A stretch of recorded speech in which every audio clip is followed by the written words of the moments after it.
lady.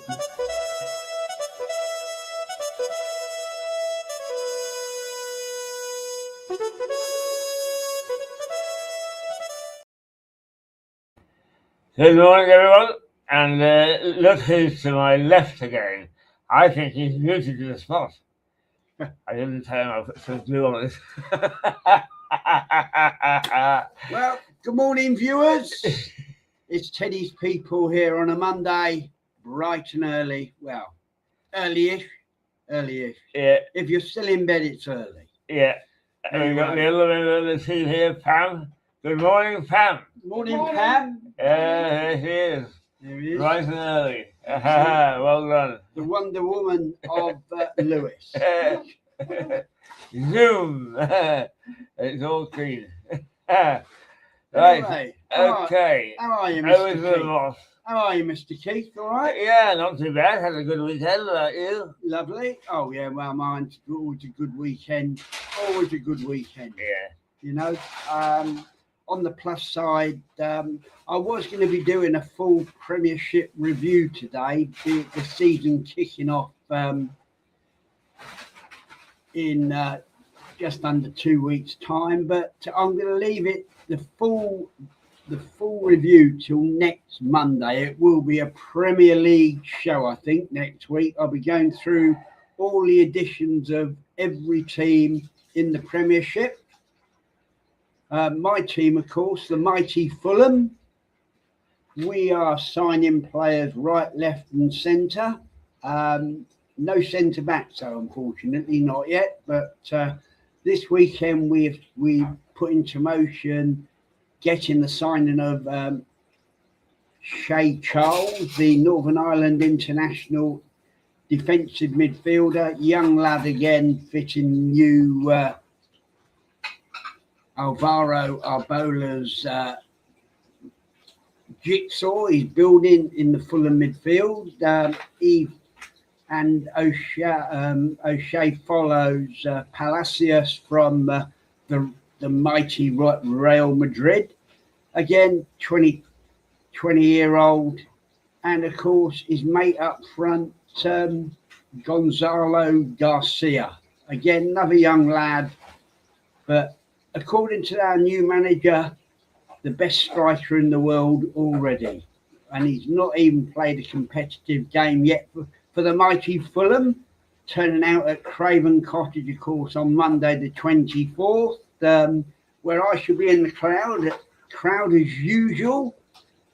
There, I got my. Why aren't you going to be in the press room? I got my season ticket downloaded. They sent, well, not my season ticket. He's a man of the people, not of the press. But I am going to be on the terraces the first game, and I shall be getting fellow fans' predictions for the season live onto my my Mirador, my StreamYard app, which of course transmits all of Mirador World stuff.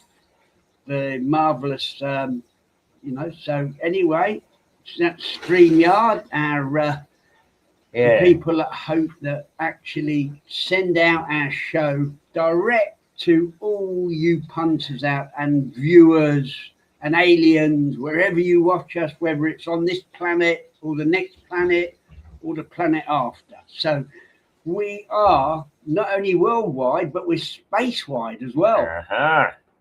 You know? So sort of like it just goes cosmic, really. Yeah, I see little green men going into his apartment. Yeah. And now, of course, the morning show this morning is we continue with the last piece of Keith's life story. I think you were just going out after your Russian adventure to Kosovo, wasn't you? I got the thing out of kilter a little bit because I was in Kosovo before Russia. I actually went to Kosovo when we were doing my notes. I went to Kosovo at the turn of the century. I went there in 2000. Oh, right. And it was a brand new century, a brand new venture, and very exciting it turned out to be. But then all these adventures turned out to be exciting, and it was some trepidation. I wonder if I could just give you the lead up to Kosovo, because with people like me, you know, the word goes out. Okay, Mr. Keating's available to do this, that, and the other, and I actually it was being pursued by a group in Atlanta in the United States to go and look after their business program, business channel. And these people could not determine the difference between $1 and £1. So negotiations were very difficult. Well, it would. That makes sense to a layman like myself. Yeah. Well, £1 is not $1. Well, we know that. Yeah, I mean, I just actually exchange rate is pretty good at the moment. £100 I checked on the exchange rate this morning is $130 US. Well, Not bad, eh? that's not bad at No, all. it's not. Not bad at all. But anyway, I came home and my wife said, there was an American on the phone. And I said, yeah, bloody lot. And she said, well, he's going to call back in an hour. So I said, yeah, well, I don't take the call. I don't like being rude. Anyway, it wasn't the Atlanta lot. It was the boss of the organization that had USAID projects in Europe, old Europe. And he said, I understand you want to go to Kosovo. I said, I do? And he said, well, this is what we're offering. And I went downstairs and I said to my wife, we've got to reconsider this. The rate was very, very good. And the support that you got. So anyway, I started to negotiate. And about a month later, found myself on the plane. British Airways still flew there. On the plane from Gatwick to Pristina. And I got off the plane and I was met by some very nice people. Put into a Jeep with a driver. I thought, this is your Jeep. I got a chauffeur. So one thing common in all your life is you've always had drivers waiting for you at the airport. Yes. I wish I ever knew what that was like, really, to be honest with you, because how nice. That is telling me that and telling you that you've arrived when you have drivers waiting for you when you fly into a country. I'll tell you what, your heart was always in your mouth in Romania. Romania was a very, very strange country because Ceausescu had done such a good job at cutting them off. They didn't quite understand how the rest of the world worked. So, unfortunately, you could get to Bucharest Airport and you'd have to look around to find your driver. And when you're in a strange country, particularly one with a history of violence, you think twice, you know, hey, hang on. So the violence, because the war, the Kosovo War, had only just ended. And so I was very relieved that I got a driver. But it was a spring runoff. And we went through tons and tons of mud driving in from the airport to the city. Hence a Jeep. Yeah, in a Jeep. And I thought, I was free to come here. Where am I? Yeah. But I was put into the famous Europa Hotel. They're all called Europa in the sense of these places. And it was a lovely old-fashioned hotel. Your food came with, you know, silver salver. Really? Oh yeah, and a man who looked like a penguin.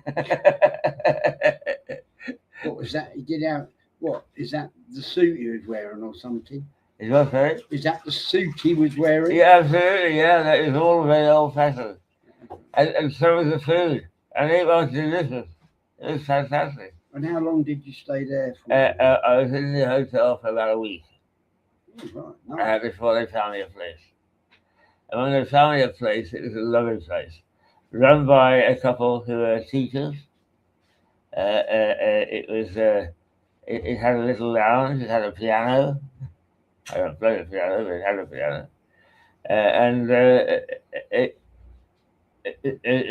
The lady acted as a maid, made my bed and all that sort of stuff. So yes, I was very well suited. And the man who initially was my driver was called Billy. And Billy was always there in the morning whenever I went out to go to the office. So all in all, it was a very satisfactory situation, really. Except that the office was awful. It was just an old house that had been thrown together. People were falling over one another. So I put out a search for new premises. And I had a Brit with me called David Bellin. And David is, God bless him, he's still around, but he retired now. But David went out. And what was he? David Bellin. He was my deputy. Oh, right, okay. So he was experienced like yourself. In some ways, yeah. He actually been at one of the television stations that lost their license, like LWC. A lot of them were thrown onto the market. And he actually ended his days, once we were back here, as the boss of Racing UK. Oh, really? Yeah. Oh, no, that was a big channel right up to even in the noughties. Yes, 2000 yes, yeah. Racing channel was on. Absolutely. I'm not sure whether it's still on now.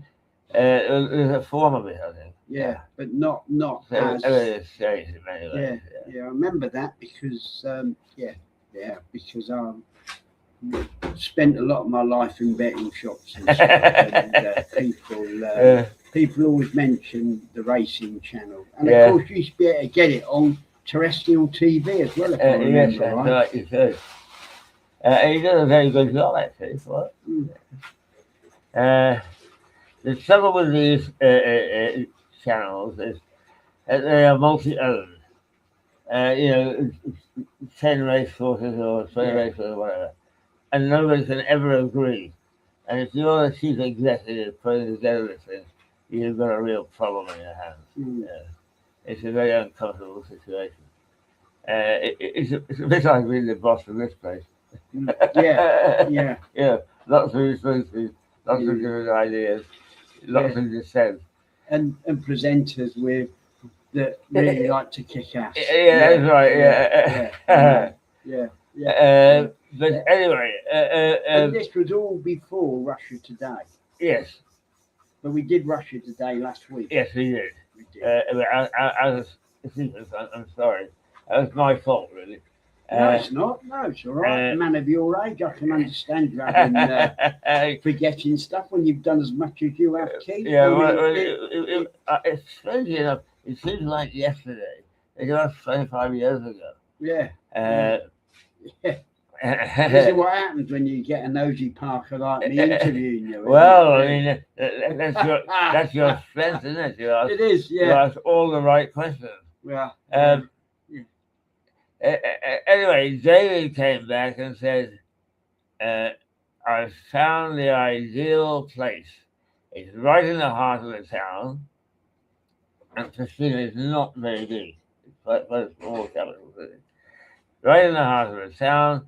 It's got lots of space, and it's owned by a barber who, when he found out it was you and us, said, "Oh God, yeah, I'd love to have you." He said, so we're not going to have any problem with the landlord. So I went and took a look at this place, and it was ideal, and right in the heart of town. And I suddenly had a great big office to myself and a great big table, and I sat there in splendor. In the splendour. But then I had the job of sorting out the staff, because the staff had been put together by, a few people in the USA and so on and so forth. And the first thing I found, and this was slightly called with you, because you advise people on, how to handle finances and so on. Of course, yeah. Is my finance guy wore military trousers, a pocket here, a pocket here, a pocket here. People can't see it. Those trousers with pockets up the leg. Oh, and he kept different amounts in each pocket. That's right. And his idea of paying bills was to say, money from this pocket, put in this pocket. And the place was in something else. It was, we got $6 million. We had no idea where we were spending $5 million. And which pocket it was in. Yeah, that's right. I just cut off his It's a whole new meaning to cash flow, doesn't it? It does. It really does. But it started something very interesting, Teddiie. First of all, most of these countries that came out of authoritarian rule were very anti-women, male-dominated. So, and full of rumors. People were coming in telling me who I was hiring before I even met them. I said, oh, hang on, we're going to do this properly. So we did, and we put out an ad and so on, and we got a group of people. And I said to David, look, I don't want to do 16 or 18. I don't want to do all 16 or 18. You do the first round, and I'll see the last 3 or 4. And he said, the very best one is a lady. And he said that I don't think that you're going to like her very much. So anyway, I said, well, I'm going to see her anyway. And she came in, and she more or less said early in the interview, don't you worry, I'm going to fix you as well. Yeah, you've already told me and our viewers about this already. Is that right? Yeah, you have already. Yeah, well, she was, and she's a friend even today. Yeah, exactly. Yeah. But tell me where to stop, you've heard before, because it is one of the things that you very quickly find out is if you mention a Serb, you're in trouble. Yes. Because it was a very divided society. Yes. The Serbs had been in charge of Kosovo for several decades. They hadn't been particularly kind. And this new freedom didn't sit easily with the Albanian Kosovars. So there was Serb Kosovo, Albanian Kosovo. Now, I think I told you this too. One of the things that impressed me was, even though now the country was 90% Muslim, yeah, they would not allow the burqa in their schools. Oh, of course, yeah. Fantastic. Everything is Albanian, is Muslim, governments and so on and so forth, and they would not allow the burqa in their schools. And I thought, God, these people need helping. They're worth helping. Well, yeah, and that surely means it just shows how much of a male domination society also, doesn't it? Really? Yes. Because really the idea is to keep females not to be distinctive in any way, but just to keep women in their place. Right. Which basically it's happened in Western society as well, hasn't it? Really, in so many instances, it probably still goes on today in certain industries. Not so much now in in broadcasting, because now you get more and more female presenters presenting the news, for instance. Yeah. I mean, the other thing is, to me, that isn't the issue, Teddy. What I would like to see is them being properly trained. Because they're not. Yeah, we You know. know, they're awful. Yeah. And I'm talking about the BBC as well, let me Yeah. tell you. Publicly, I'll tell you, the BBC has stopped training their people. Now, when did I've said this before as well. When did I last go up to you and say, Teddy, it's very good to see you this morning at last? You do it all the time. Mm. Because they're trying to fill the time. Of course, So exactly. that should not be the way to fill the time. Exactly, yeah. It's for the people. Yeah. Yeah. Exactly. Yeah. Well, that's the way they keep with auto cues, and so that they don't run over their time and don't finish early either, because that's as important. Yeah, that's right. So anyway, right now we did your Russia Today adventure last week, and if you missed it, viewers, it is on the website Mirador World to be found. So after your Russian adventure, you must have been what, late 50s? Yeah. I went.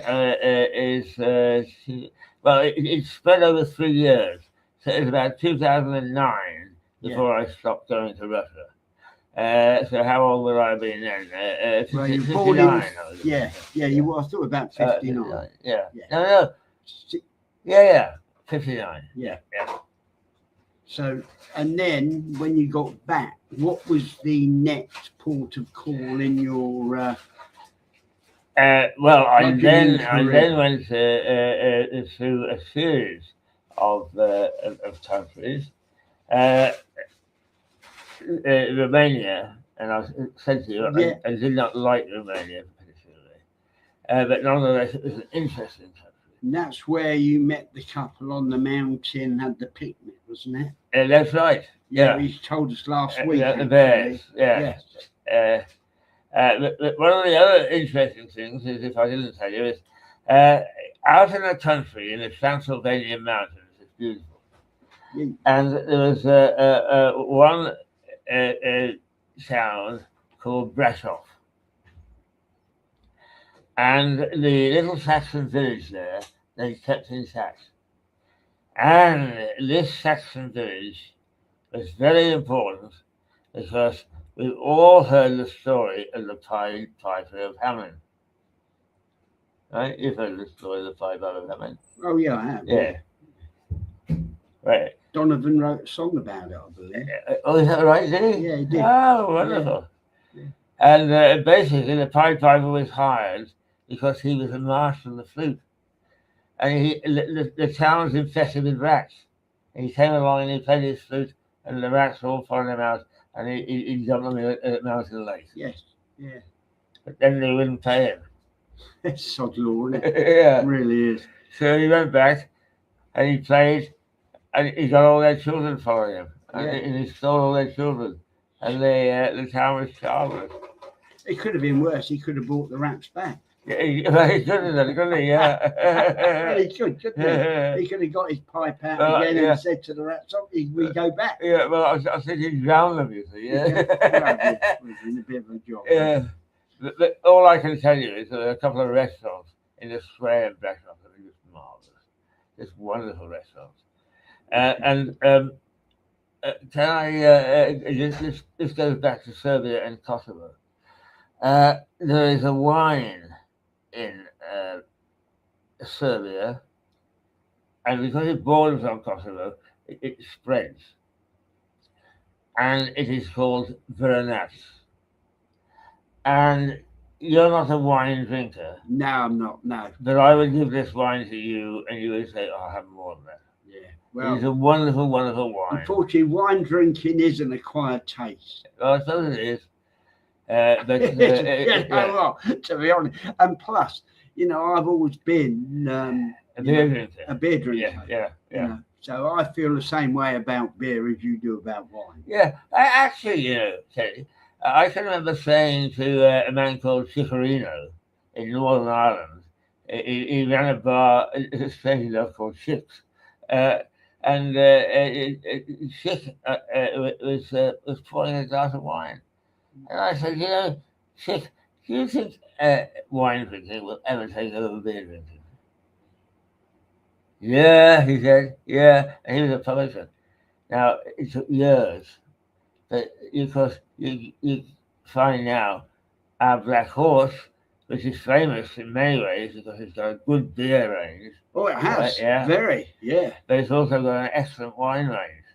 Oh, I don't doubt it. Yeah, I don't doubt yeah. it. Knowing that, It's the balance of shape. well, of course, exactly. Yeah. Well, he caters for all sorts. Yeah. He's very good at it. Very good Oh, at he's his very job. good at his job. Very Yes. good indeed. We're Yeah. very lucky to have that pub near us. Oh, yeah, without a It's only doubt. nice to get there. Well, yeah, if you Yeah. could get there, it'd be a blessing. Yeah, Yeah. that would be a plus, wouldn't it? Really? But But don't worry. he's working on getting me back. Yes, Yeah, indeed. yeah, Yeah. Yeah. Well, You couldn't ask for a better co-presenter, really, because he treats you very nicely. I mean, he calls me sir and salutes. And look, you know what? Look, it's not about me, Keith, it's about you now. Now, after Romania, Yeah. you, One thing that's nice about Teddy is he laughs his way through his program. exactly. And you know, on a Monday morning, it's time to laugh and set the tone for Well, the week, cool. isn't it? Yeah. You know, I start every day with a laugh. Yes. You know, Yeah. Yeah. after He's a splendid fellow, actually. after you, look, it's about you, Keith. So now, when you got back from Romania after 3 years, is this when you had the idea of Mirador started? Oh, no, Mirador was much later than that because in between time, I then went back to Bosnia for a year. Oh, right. And that was a very unhappy time because the people who had been hired were the daughters and husbands and wives of the key players, whole families. Oh, right. Yeah, you know what that's like. Yes, indeed. And what they did was they just carved everything up, and they went specifically to what they thought were the rules from Brussels. So, for instance, they said we want a press conference. I said, okay, right, we organise a press conference. Mr. Keith, you have sent out invitations on a press release. Here's the form you can use. And I said, no, this invites people to lunch. Yeah. Oh, yes, Mr. Keith. Are you giving them lunch? No. But why do you want this one? Because Brussels says so. Brussels says so. Brussels says so. Brussels says so. But one of the things that I did find was there was an Anglican or the services in English cathedral right in the middle of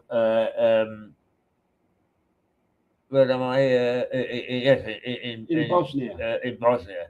And all the families were like a cartel. Yeah, that's right. Yeah, it's Bosnia Herzegovina.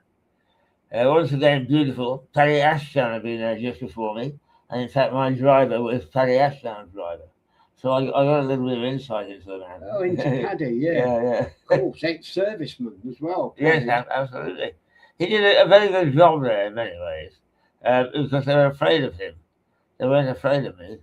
No. Well, I would was imagine. just another, Another hack. Yeah. You're just right. another hack as far as I was concerned. But Teddiie Ashdown was a man that did carry some political weight as well. Absolutely. Yeah. Probably the last Liberal leader that did carry any real clout, I think, personally. But I did discover two very good restaurants.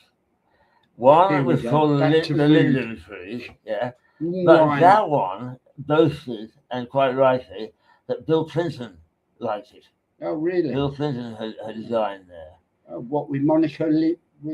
Well, I didn't ask about Monica. I would have done. Yes, I know. The things which is sensitive areas, you find that you...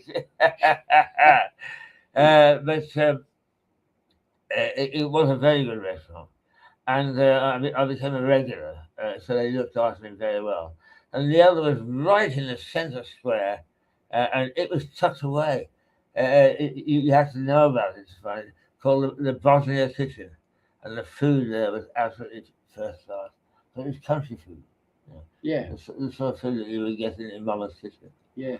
And I met some very nice people there who became friends. And if it wasn't for them, I think I would have gone mad.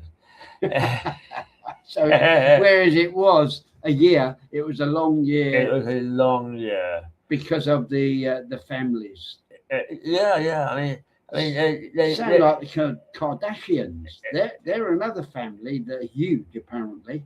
Not that I know much about them. They're just, again, TV icons, I think what they call them on popular TV. Right. You know? I'm sure that there's a similarity. Yeah. And I didn't like going down to the centre of power at all. So how did you cope with the families in the? Is that well? You're only there for a year? Yeah. Well, the only thing, I mean, there were obviously a lot of clashes. That I was there to make sure that things were done according to international press standards, and that's what they didn't like. They wanted to do it according to their idea of what so regulation, really. Yeah. Making sure that they kept within the regulations of broadcasting. Well, that was my job. Yeah, that was your what they did was they interpreted those regulations in a very different way. Well, and of course, that's generally people in charge, isn't it? Yeah. Don't you think? Yeah. In life today, it seems to me that, and certainly politics today, that regulations, politicians interpret them in whatever way they want. That's right. You know? Yeah. So these weren't even good politicians. They were just families. They managed to take over because they'd been the leading families at the time of independence. Yeah. One interesting thing is, Teddy, an election was called towards the end of my tenure there, and 3 years later, they still hadn't formed a government. Really? Yeah. Oh. I mean, that was how difficult the situation was. Well, thankfully, in this country, they're a bit more organised than that, even though it seems like chaos 2 years after. Yeah. So you were there for a year, and that was just a year to try and get them to conform to. Yeah, to try to implement these things. And then you did a radio show as well. Not in Bosnia, I didn't. What did you do any broadcasting in Bosnia? No. I. You were there purely as background. Well, actually, all the media look at you as you really are very powerful. Yeah. Of course. You're like Citizen Kane. Yeah. So you have to be very careful how you mix it with them, because you could go too far. You have to be a little bit. But I supervise training courses for journalists. I brought in specialists from people I knew, had worked with, to try to do specialized things. But they said the same thing, whereas they worked in Kosovo with me, they did not feel easy in Bosnia. No. And from Bosnia, I think I went to Africa. Blimey, complete change of the scenery, continent, attitudes, of course. Yeah. And Africa was very interesting. Which part of Africa? Well, we were in Nigeria, but we only did a bit in Abuja, which is the capital. Yeah. And not a very interesting place. They moved the capital from Lagos to Abuja and built it, they thought, like Washington, D.C., which meant they didn't really have a heart. You know. In fact, this is where I tried a great big snail, great big snails like that, and they carved bits off it. And that I had was big this, escargot then, wasn't it? right? That was big escargot. Oh, it was huge. I'd never seen anything like it. The only thing is, it didn't like being eaten, and it fought back in the middle of the night. But I stayed in a very old hotel there that did things in the old way, and they actually, if I may, at some stage, we also leaped to India, which is while I was still at Reuters and Reuters Foundation. But this hotel is very solicitous and looked after you in. But it was a hotel in India that was marvelous because I went down to the swimming pool in the heat of the day, gin and tonic, which I began sipping and finishing. And the heat of the day is enormous in Delhi, and I nodded off to sleep. And I woke up, and the glass was in my hand, absolutely full of gin and tonic again. I've seen that pose from yourself, actually. Yeah. So yes, even Tracy, when she came over, knew that pose from you when you fall asleep and you never spill a drop. That really is an art. That really is that commentator's sleep, not I. It's commentator's sleep. And he wakes up and finishes off the wine. Amazing, Mr. Keith. He really is. Anyway, our route was our first route was to journalists in a place called Jamataru, and secondly, we then were going right the other way down to the south coast to Calabar. But going to Jamataru, just going there was fascinating in itself. You climb out towards a plateau, out of the temperate, and you start to go into the real Africa, the Africa of Tarzan and the apes and so on. And as you go along, you see fascinating things. Little villages, they've all got their little pond outside. They've all got their cows, their oxen. And we went past a couple where there were crowds, and the driver, who was from that area, said, they're electing a chief today. So democracy was very, very much in vogue there. But we pulled into a petrol station to get some bananas and milk to sustain us. And here were hundreds of little black kids. Yeah, 4 or 5. Yeah. Not quite ready to go to school. So they swarmed around the Jeep. And they're looking in, and then suddenly somebody stops me. There's a white man in here. A white man. Oh, and they really flocked around. And they're all looking and so on. So it was this strange apparition.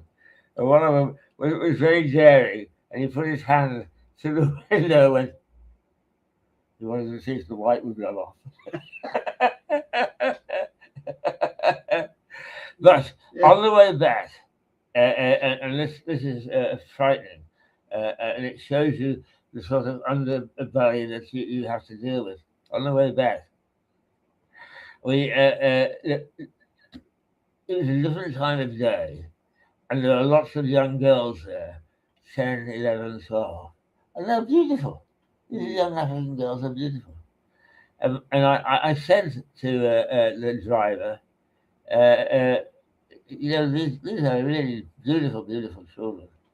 And he said, yeah, and the tragedy is they will be married by the end of this year. Because the chiefs will say them at 10, 11, and 12.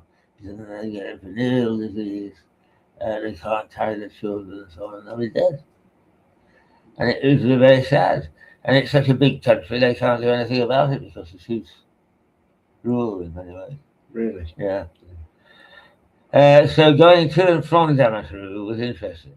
But actually at Damaturu, and I may have told you this story in passing as well, it's Sharia law, no booze. So the journalist that I was seeing there said, "Mr. Keith, would you like a drink tonight?" And I said, "Oh, I'd love one, but it's Sharia law. Where? Yeah. We'll pick you up at 7," they said. So off we set into the darkness, because in this small town, the only electricity came from generators, and the only generators were by the storeholders. Yeah. So we bumped over ground and went through what appeared to be some gates, and eventually got out. Here's a flagpole. So I sat with my feet on the base of the flagpole, drinking beer, camaraderie, and so on and so forth, watching an African thunderstorm. And the wonderful thing about an African thunderstorm is the lightning goes from cloud to cloud. It doesn't go to the ground. Oh, it's fascinating. It's astonishing. The whole sky lights up, and you're not in any danger. I said to the boys afterwards, that was really nice, but where were we? And they said, the police officers met. The only place to get a drink in his house. Amazing. Oh, right. Well, Yeah. you know what? I suppose that was a perk of being a policeman. Yes. The two other things, the heat was incredible. And when I was training, suddenly, I suppose there were about 20 there, 4 of them got up and walked out. And I thought, oh, Jesus, I didn't know I was that boring. And 20 minutes later, they came back. And afterwards, I discovered, because they were Muslims, it was time for prayers. They didn't say anything, they just got up, they went outside, did their prayers, and they came back. It was a strange thing. So spiritual then. Very Absolutely. spiritual. The other thing is that there were several kids sitting around this little square. And I noticed a guy say to one of them, he pointed, "Go and pick up the waste paper." So the kid did, put it on, and the man gave him, whatever it was, 20 naira.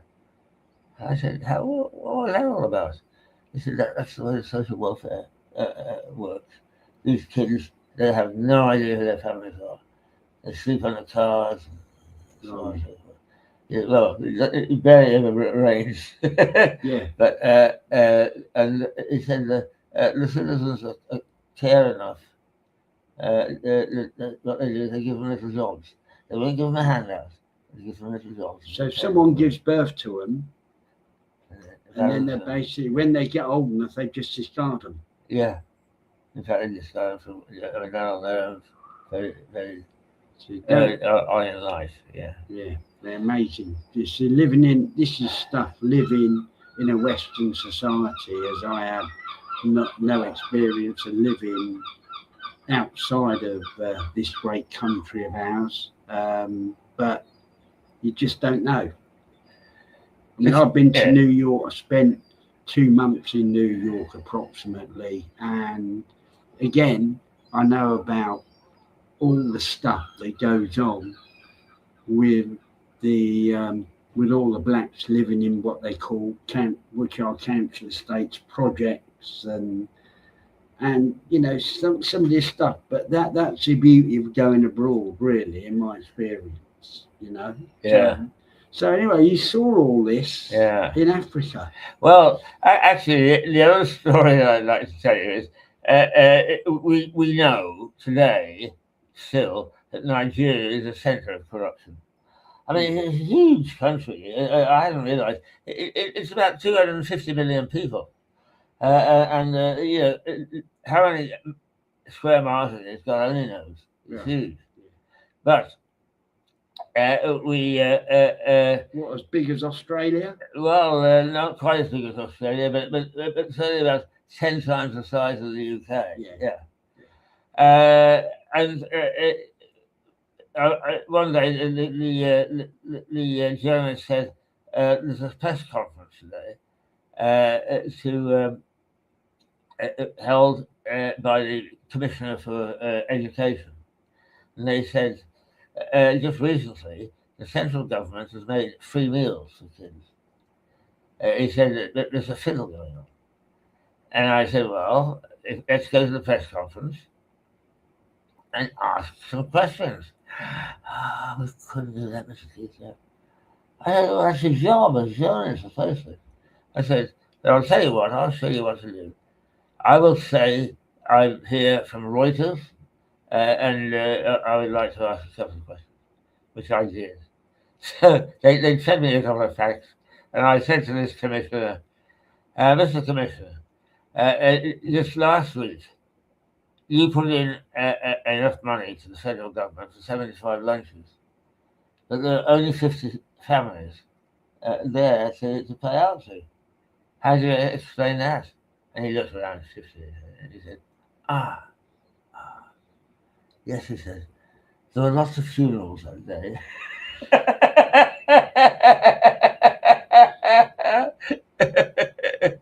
They're all away at funerals, that's why they didn't pick up their free meals. Must have been an avalanche. But I liked Nigerians very much. And I liked my experience in Damaturu. And I went back there a second time. Calabar was somewhat different. It is a seaport, and it's actually where the governor lived. Once again, the sense of corruption. And the way they did it there was they set up one of these industrial parks that they get a subsidy for. And the names of companies and so on. But she went and knocked on the door and there was nobody there.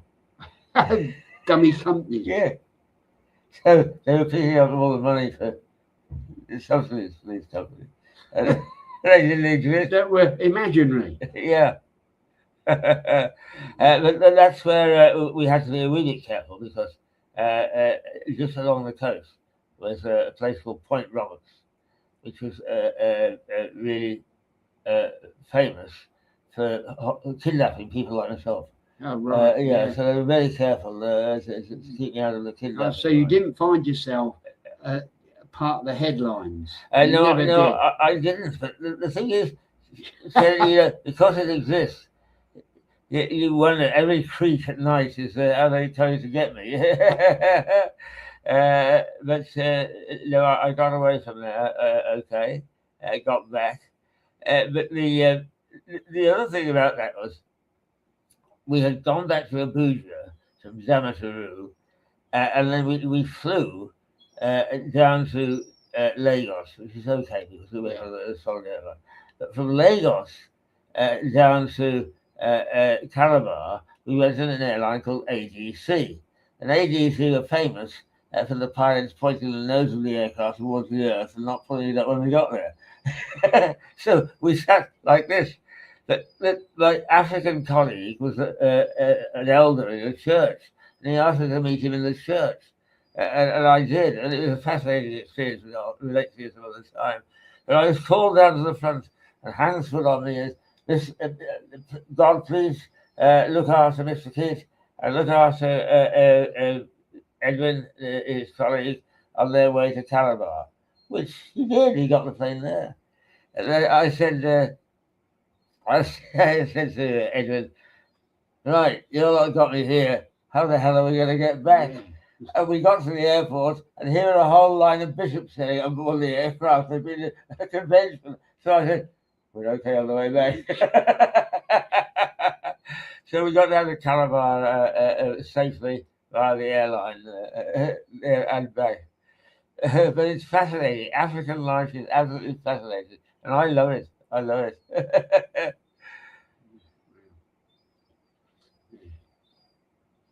And so what was after Africa? Right, after Africa. Do you mind if we go back a couple of years and go to India? Go to India. Well, we're moving on. No, we're moving back because I went to India when I was still at Reuters with the Reuters Foundation. to teach. And the reason I say that is I'd forgotten about it, as you do when you've been to billions of countries. But one of the things that is interesting because Harry Atchison on this program, on Teddie's program and my program, in a program called Here's Harry, looks at the world and its economies and so on with a very expert eye. And he says China is being nudged aside in the Pacific because India is on the way up. And you wouldn't think it from being in Delhi. We're in a taxi. A taxi on call for us 24 hours a day costs $5.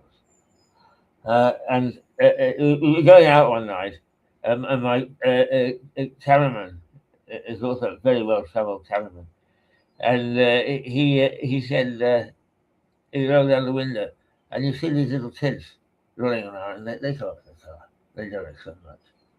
And he gave them $5. And the kid said, he raced off down the road, what I can only call a nightshirt, waving this, and all his pals after him. $5, for God's sake, they were going to... they were going to feast the night away, believe me. But the other thing is, you have to get used to going to a shopping mall, and there's a cow, a sacred cow, and they wander around. They're not allowed to touch them. You've heard of a sacred cow? Yeah. Well, there they are in India. Yeah. And that's what I call a shopping experience. Yeah. But I was living in luxury, and I felt very guilty about it, seeing these kids. But we took a train up to the Taj Mahal, to Agra. And there, in the grounds, they're trying to flog you lions and tigers and this calves, and they're very nice. But the lady who ran the Reuters Foundation, Jo Weir, a marvelous lady, and she said, Keith, she said, I never see anything like it. You've got a walking stick and a straw hat, and you will go through the crowd and say, no, I'm sure they're beautifully made, and we do not want any at the moment. She said, you just look like the old Raj. But the Indian journalists were very, very intelligent indeed.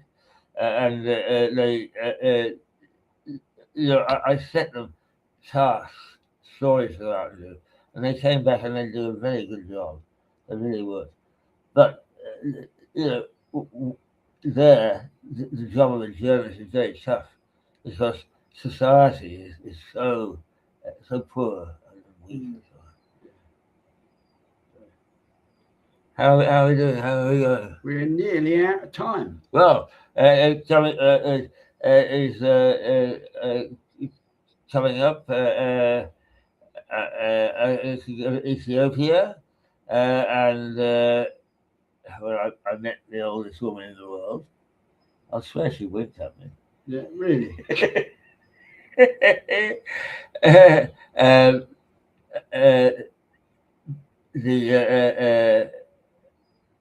The Gulf, where I went to the top of Mount Evo to see what God had promised Moses, and other places that like Czechoslovakia, Hungary, and so on and so forth. We can take a quick shot through, but it's up to you. It's just what you want. We've gone to the major countries that I need to, but there are a lot of. This is a life story. It could go on my lifetime. Yeah, good. So perhaps the next time what we'll do is I'll wrap it up with a quick shot to all the rest of the maybe, and then because that way. I don't want to spoil a good thing for the viewers, but even the viewers be wondering. Yes, when's this ever going to end? When's this life story of yours actually going to end? Well, they end a movie after me, Sorry? and the movie asked me, the never-ending story. Oh, well, you know what? It was well before its time, in my opinion. It really was. And now... but can I say, you said, well, you're an inquiring guy. Is sitting and talking about my experiences, I forget them. And you, if I may say so, have shown expertise in winkling out the bits and pieces that are of interest. And I suppose I have. You did a great job. Well, thank you very much. Yeah, and you've been a great subject. You really have. To be honest with you, you really have been a great subject. Well, you've been ideal. We got a laugh in the morning. Exactly. Yeah, you've been an ideal test case for me to see how I handle someone of immense experiences like you've had. So I would say to you, well, thank you. I know. So yeah, now. We have to finish. We're finishing this part, which is about part 5, I think, isn't it? It is about that, I think. Yeah, and then so it's part 6 next week, where you're going to wrap it up and say cheerio. Well, no, and then you can tell my viewers about your Mirador, how it all got started. Okay, the Mirador story. Yeah, the Mirador story. Yeah. So anyway, moving on now, we go to your other favourite subject. Rugby. Now, I believe you're going to give us an update on the rugby. Well, yes, there is no rugby here at the moment. Like football, it'll start in about 2 weeks' time. But the Southern nations are playing one another, and you will recall on television here, Argentina, not the football club, the rugby club played England. And England only scraped by about 5 points. And everybody said, oh, bloody England, very typical. But Argentina played South Africa, the world champions, who are known for their thuggery. Yeah, the All Blacks. Yeah, and they came within 5 points of beating them. And that was this last weekend. Yeah. So Argentina continue. It's a national trait, isn't it? It is. They believe in thuggery as much as... they do. Yeah. You know what? I think it's prevalent in all the sport that the RGs play, is to try and make it as violent as possible, and gaining sports reports on, in any sport, thuggery is not the way to go. In both our opinions, to be honest with you. Absolutely. And strangely enough, the South Africans were known for their pretty rough and tough play. But the Argentinians obviously outed them by 10-1. Yeah, but it's more in the rules, though, isn't it? Well, it is. But, I mean, you could still... What they did in the World Cup was they would grab somebody and throw them to the floor. Yeah. And they were doing that in the rugby as well. At least they're consistent. Well, they are. And now, talking of sport, actually, one of my viewers come up to me and said, Teddy, you know the Olympics have just been on, and the BBC were always famous for showing the Olympics, but not this year. Oh, really? No. And you know what? I checked, and the BBC have done just a small service every now and again, just put on a highlight show like Match of the Day, and that wasn't even a regular highlight show. Where was it? Well, they just didn't show it. Yeah, but where was it held? I'm not sure actually, because I didn't even realise it was on. It's only one of my regular subscribers, and actually been on about with her life story, Sheila. All right. And she loves the Olympics, but this year, wherever it was from, the BBC just didn't show it. Well, actually, there wasn't a great to do because of the World Cup, I take it. But what you're saying is shocking. Is the Commonwealth Games has been on in Glasgow? Yeah. And did we know it? No. So anyway, sort of like that's the sport, and the rugby. And now, just a couple of other announcements. Actually, you've heard myself now. Mirador World. This is going to be the new trading name of Mirador, and which Keith is, of course, is the numero. He's the main man, and he's going to dictate, obviously, like he has with Mirador Local this year. He will dictate exactly how that goes, and that will be blogs. So take it. Yes, basically, he's been very modest because picking up television, fairly recently, Teddiie has shown just how good he is at local television, and this is what we set out to be initially: is local television. So he is actually going to mastermind, because he's showing it. It's such a functional for it. He's going to mastermind local Mirador, but it won't be called local Mirador. It will be called, Teddiie? Lewis and Beyond TV. Right, Lewis and Beyond TV. And I will retain Mirador, but it will be called Mirador World, and I will continue to deal internationally. Exactly. And taking the Lewis story abroad, but actually also bringing what's happening around the world, which is it garners far less audiences than the local stuff, but nonetheless it has to be done. Of course. And I'm in the will be twilight promoted, of my career, so, and it will be promoted on Lewis and Beyond TV. That's right. The international side as well. Yeah. But from your perspective, he's the boss now locally. I will look after the international stuff and make sure that you know about it, of course. But and I may say that he's doing a grand job of putting the thing together. And of course, we will still be working together on a Monday. Yes, and I'm going to be doing on a Tuesday. I'm going to be doing IT, which you will really it's for you, but I will take a chunk of it and do it for you. But yes, it'll be a great cooperation between the two of us.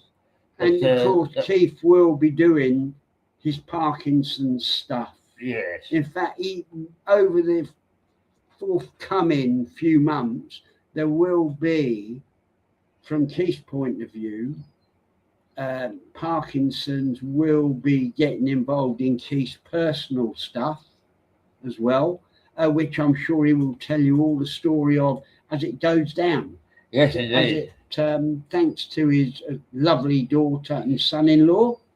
Yes, they're going to help me with rejuvenating a scooter or getting a new one or renting one or whatever.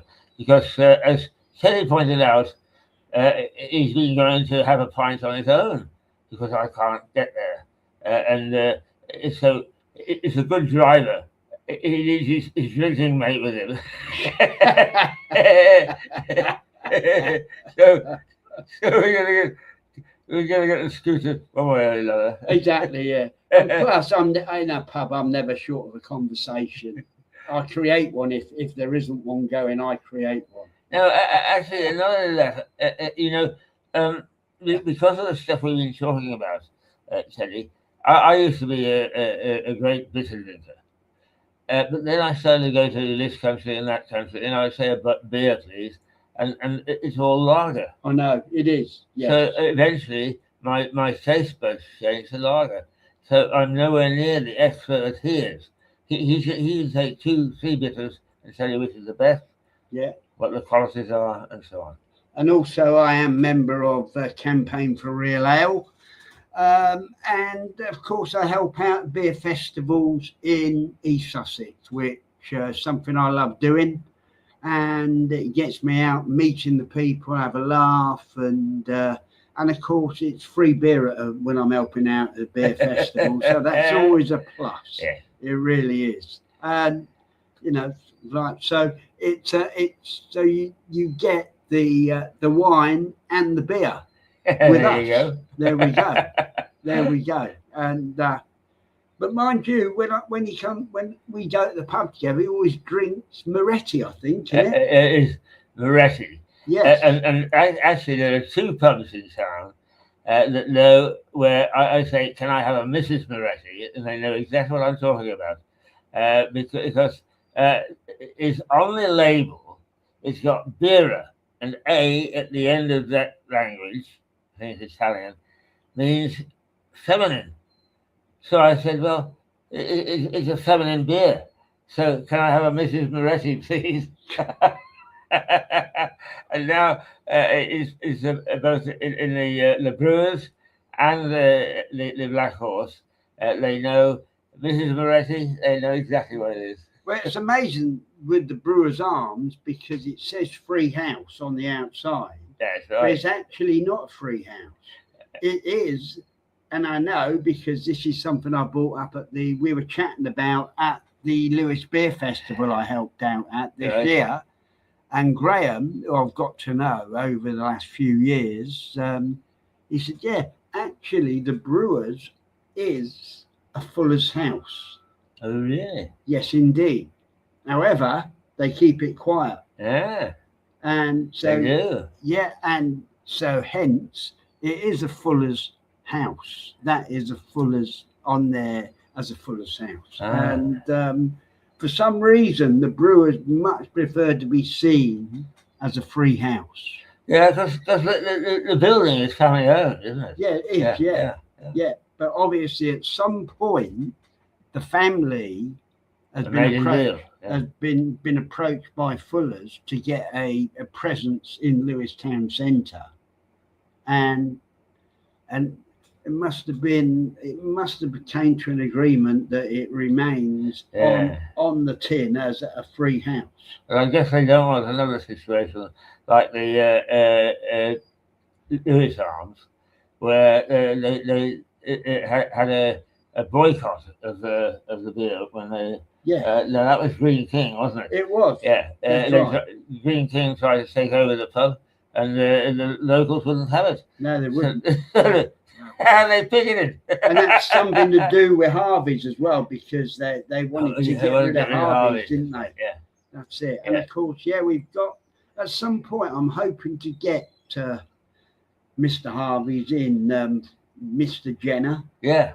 I'm hoping. He's a very interesting guy. Because we'll also be doing, when it changes over to Lewis and Beyond TV, we will be recommencing the Wednesday debate. Right. That's got to finish. That comes to hopefully a crescendo, as I could be in Malaga this Wednesday. I'm not going to be around Wednesday, so Wednesday will be handled by the legend that is Mr. Keith, of course, on Wednesday. Let loose again. So no pressure. But there'll be no, and then hopefully I'll be recommencing the High Street debate next Wednesday and hopefully putting it to bed. Right. Because I was speaking to Abigail Petit, right? Abigail's Drapery in town, and her sister, they had a similar problem to what we have in Sussex about dwindling high streets. And her sister got together. She rang estate agents. She rang local business leaders.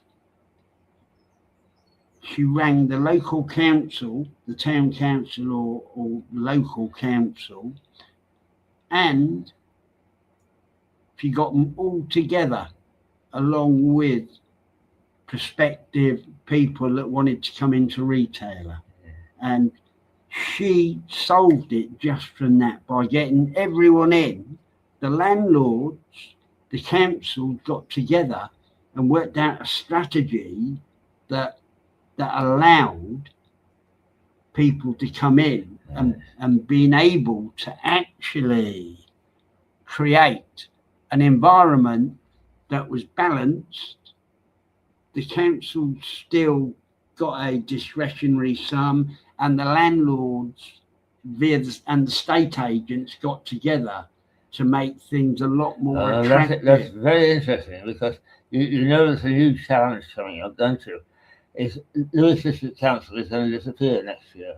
I know, well, Yeah, because and be it's taken been over by swallowed. statutory. That's It's right. going to be Yeah. swallowed up by Yeah. Brighton Hove, isn't it? However, the one thing that nobody understands at the moment, and it's not clear, is will that mean increased influence from the town council? Yeah. And if it is, that's going to make things very interesting. Well, yeah, definitely. Because then you've got somebody else's face. Yes, indeed. And you know, from the discussion I had with my studio audience, me and Claire, we thought on top of that, if you had, like when my boy went to Thailand, he had to get himself a sponsor before he could buy a business. Oh, right.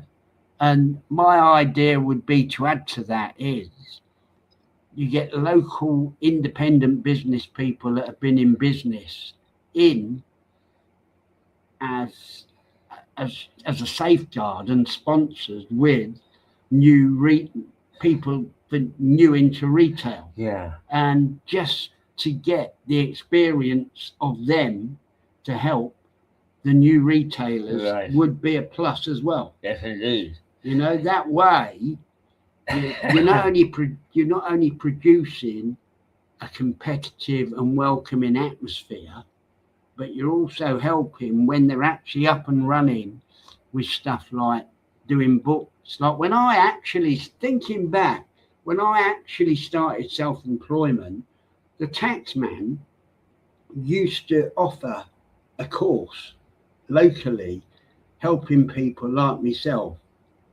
setting up, doing books and general advice. They got people in from out. And that was the taxman back then, setting up in the 90s when I started, really. And it was great. I actually went along and really helped me. You know, it told me that I need to get an accountancy bookkeeping course, which I did through the AAT. And a few people I was on the course with did the same thing. And you don't get that sort of help anymore. No, I don't suppose you do from the taxman now, but it was brilliant. You know, the 80s and the 90s were great for getting much more support than people do now setting up a business. Well, you talk about setting up a business. Right throughout the world, councils similar to this one have a department which sets out to try and attract film companies and television companies and authors and writers and so on. So it generates a lot of money. Here, I mean, I've walked down the high street and they've been making Grace and a couple of other programs that have been made on the South Coast involving Lewis. Now, I'm sure that they pay the licenses to park and so on and so forth, but there doesn't seem to be any concerted effort to say, hey, here's a historic town. This is the place that you should be using with your cameras. Look what we've got. We've got a castle, we've got an abbey, we've got old buildings, we've got a river, we've got, they don't do it. And that could generate a heck of a lot of money that would actually ease the burden on local taxpayers. And I think that's one of the things we should agitate for, don't you? Yes. Particularly with your forum. Oh, yeah, definitely, because I really believe that, Britain has some of the finest entrepreneurs, and not just the ones that make the TV shows like The Apprentice and the other mob on BBC that do their show. Oh, I know who it is. But you know what? But for me, anybody, I was a small entrepreneur, but the thing is, it's not about making a splash or headlines. It's about just maintaining what you do. Once you've found a winning formula, then it's easy in many ways.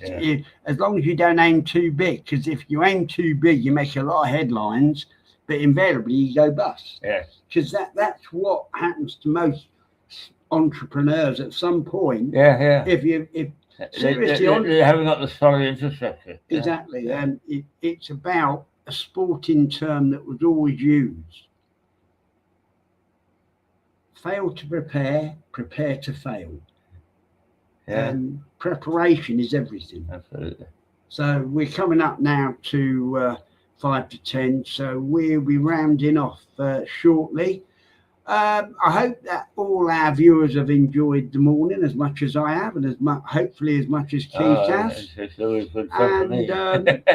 And of course, I will return next week, so I shall be still around. And the other thing is, before we finish, I believe we have a certain young lady from over the pond, Melissa, who will be coming back on. Indeed, yeah. Now, Melissa is very interesting because she has been at the height of this profession. When I met Melissa way back in 1990, she was the anchor. I was a co-anchor in London, but she was the main anchor in New York for a coast-to-coast business program called Morning Business Report. In American terms, it was modest. It was 8 to 10 million people per show. But if that had been here, it would have been number 2 or number 3, something like that. Yeah.